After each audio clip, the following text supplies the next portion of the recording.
Hallo, ich bin der Manuel Schad von SWD Sports. Heute machen wir eine Bike-Vorstellung. Wir sind hier an einem Lost Place. Bei uns sehen die Lost Place nicht so groß aus, aber wir haben auch einen, ne? In Öchtelhausen. Da gibt es bestimmt noch mehr. Das war hier ein alter Rasthof. Das ist ja alles wegrationalisiert worden. Finde ich fast ein wenig schade. So als Kinder sind wir da immer rumgeguckt, sind mit dem Fahrrad gefahren. Da geht es die Böschung runter. Die Spur gibt es noch. Immer schön mit dem BMX runtergefahren. Heute kann ich das vielleicht mit der GS machen.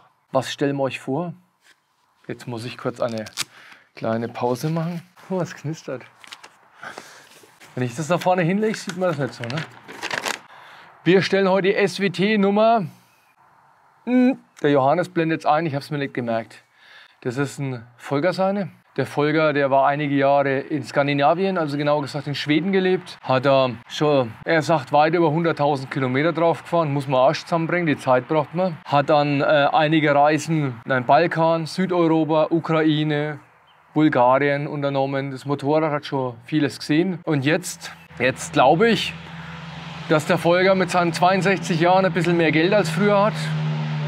Und jetzt hat er das Motorrad zu uns gebracht, hat den Rahmen verstärken lassen, die Schwinge verlängern lassen und gönnt sich jetzt den Luxus, den er sich eigentlich vor den ganzen Reisen gönnen hätte sollen. Ne? Gönnen hätte sollen. Passt, ne, oder? Ist das gut? Meine Frau korrigiert es eh. Müsst ihr mal in den Subtitles, also in den Untertiteln reinschauen, da ist das alles in dem richtigen Deutsch. Ja, das Motorrad selber hat er seit 1993 im Besitz, das ist eine Ansage. Also ich bin schon stolz, dass ich meine seit 99 habe, die Weise. Und er hat gesagt 93, das ist schon eine lange Zahl. Es gibt viele, die sind nicht so lange verheiratet, wie manche ihre Motorräder besitzen. So, jetzt suchen wir mal das BMX. Nein, wir suchen jetzt das Motorrad. Ja. Oh, also ich finde die Kulisse cool. Das hat so einen Touch, ne? Die ehemalige Teerstraße, Geschichte, die Zukunft, die Vergangenheit und dann die GS.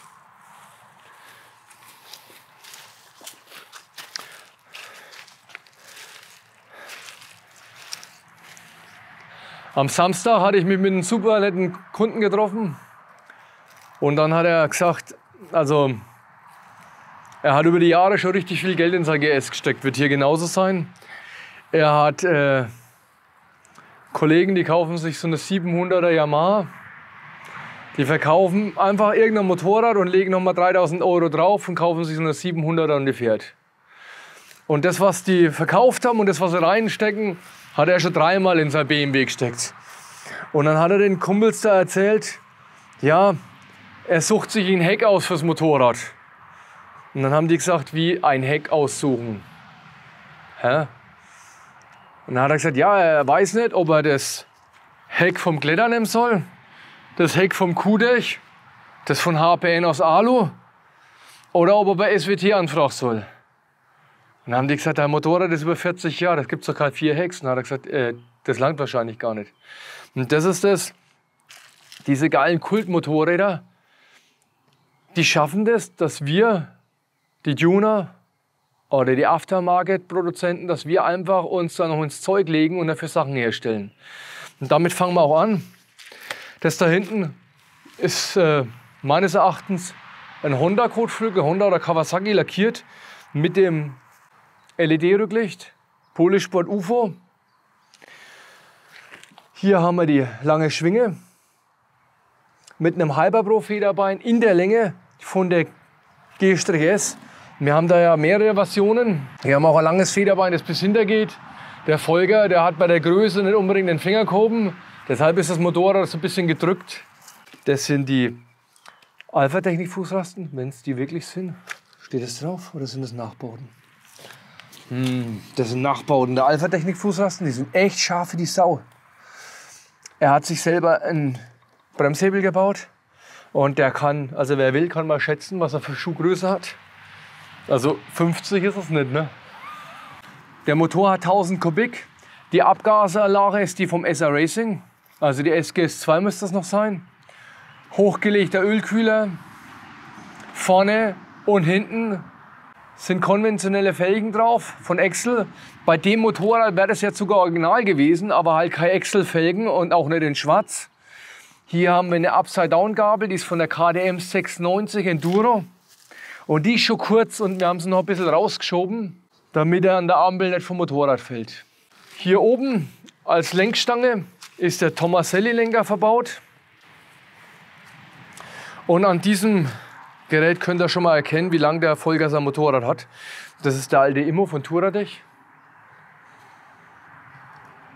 Bin ich jetzt kein Freund davon.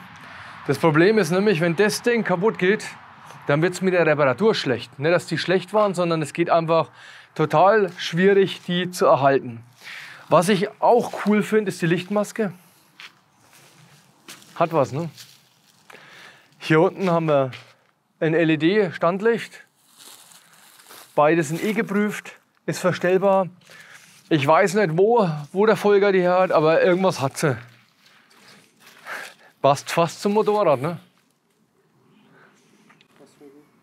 Den Tank ist genial, aber wer drauf sitzt, stellt gleich fest, dass die Kante nur für die Optik dient. Das finde ich halt schade, ne? Also da kann ich echte Päckchen durchwerfen, ne? Kein Briefkuvert, sondern ein Päckchen. Jo, ja, technisch Rahmenverstärkung, darauf baut das Motorrad auf. Ist jetzt auch bei 100.000 Kilometer kein Luxus, vor allem wenn man im Gelände unterwegs war. Ich denke, wir machen noch ein paar Fahraufnahmen, oder?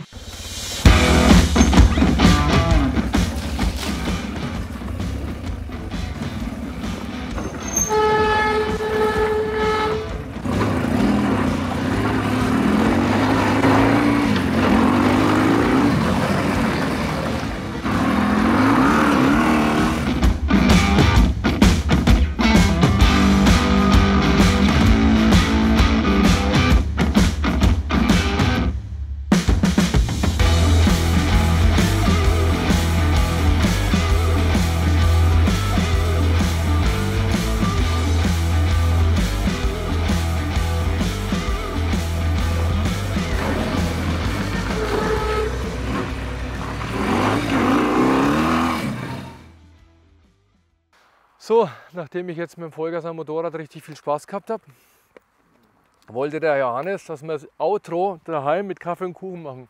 Das Problem ist, ich bin schlecht, also im Backen und Kochen, sagt meine Familie. Deswegen wollen wir das mal nicht übertreiben. Ne? Wir brauchen den Johannes noch ein wenig vergift, will ich noch nicht. Deswegen machen wir das Outro da. Ich kann mir das Motorrad toll für eine Reise vorstellen. Das wäre jetzt auch sowas, was ich für eine Weltreise nehmen würde, aber nicht für mich, weil es einfach zu niedrig ist. Da ist halt auch der Leiter das Fahrwerk. Also ich kann nicht aus 15 cm, oder man kann es, aber halt mit viel Aufwand aus 15 cm das rausholen, was ich sonst mit 30 cm mache. Und das merke ich da auch, wenn ich jetzt über den Feldweg fahre, der Komfort leidet schon. Ich denke aber mit 62 wird der Volker ein bisschen langsamer machen als ich.